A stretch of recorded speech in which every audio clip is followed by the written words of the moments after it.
నమస్తే, welcome to E6 TV news. ఇక details లోనికి వెళితే కర్ణాటక కాంగ్రెస్ లో ముఖ్యమంత్రి పదవి వివాదం తారాస్థాయికి చేరుకుంది. CM Siddaramaiah, deputy CM DK Shivakumar మధ్య మాటల యుద్ధం మొదలైంది. సోషల్ మీడియా వేదికగా ఒకరిపై మరొకరు పరోక్షంగానే విమర్శలు చేసుకుంటూ తమ విభేదాలను బహిర్గతం చేసుకుంటున్నారు. దీంతో కాంగ్రెస్ అధిష్టానం రంగంలోనికి దిగి పరిస్థితిని చక్కదిద్దే ప్రయత్నాలను ప్రారంభించింది. గురువారం డీకే శివకుమార్ ఎక్స్ లో చేసిన ఓ పోస్ట్ ఈ వివాదానికి ఆజ్యం పోసింది. మాటకు ఉన్న శక్తే ప్రపంచ శక్తి, ఇచ్చిన మాట నిలబెట్టుకోవటమే ప్రపంచంలో అతిపెద్ద బలమని పేర్కొన్నారు.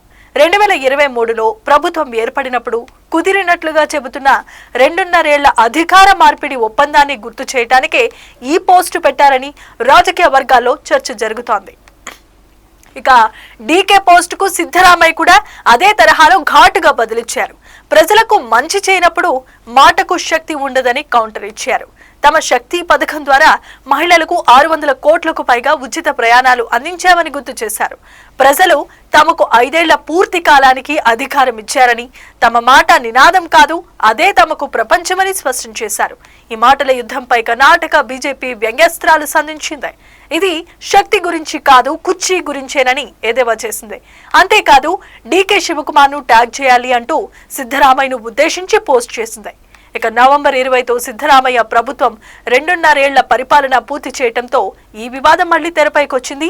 ఈ సంక్షేమంపై కాంగ్రెస్ జాతీయ అధ్యక్షుడు మల్లికార్జున ఖర్గే స్పందించారు. సమస్య పరిష్కారానికి త్వరలోనే ఇద్దరు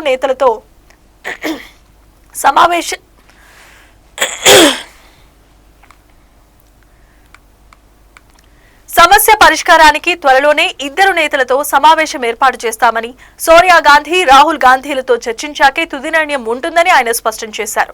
మరోవైపు సిద్ధరామయ్యను సీఎం పదవి నుంచి తొలగిస్తే ఊరుకోబోమని వెనుకబడిన తరగతుల సమైక్య, శివకుమార్ కు అన్యాయం జరిగితే సహించబోమని హెచ్చరించడంతో ఈ వివాదం మరింత సంక్లిష్టంగా మారిందని మల్లికార్జున ఖర్గే తెలిపారు.